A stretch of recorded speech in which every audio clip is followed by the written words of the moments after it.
Praise the lord. మీ అందరికీ నా వందనాలు తెలియజేస్తున్నాను.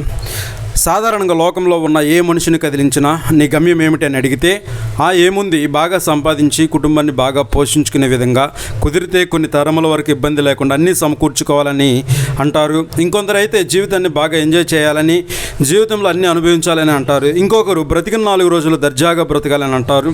చదువుకున్న వారైతే వారు ఉన్నత ఉద్యోగాలు, పదవులు సాధించాలని తెలియచేస్తారు. ఎప్పుడైతే మనుషుడు పరిపూర్ణంగా ఆలోచించగలిగిన నాడు నిజ దేవుణ్ణి గుర్తెరిగిన వారుగా ఉండి నా బ్రతుకు ఏమిటి, నా పుట్టుక ఏమిటి, నా మరణం తర్వాత ఏమిటి అని ఆలోచన చేయగలుగుతాడు. అప్పుడే నిజ దేవుణ్ణి గుర్తించగలుగుతాడు. అసలు తన గమ్యం ఏమిటి అని ఆలోచించగలుగుతాడు. ఎవరైతే ఆయనను అనగా క్రీస్తు వారును సొంత రక్షకునిగా అంగీకరిస్తారో మనిషి చేరవలసిన ఆ గమ్యాన్ని కూడా గుర్తిస్తారు. ఆ గమ్యము తండ్రి అయిన దేవుని చేరటమే మనిషి యొక్క ఉన్నతమైన గమ్యస్థానం. దేవునికి స్తోత్రం.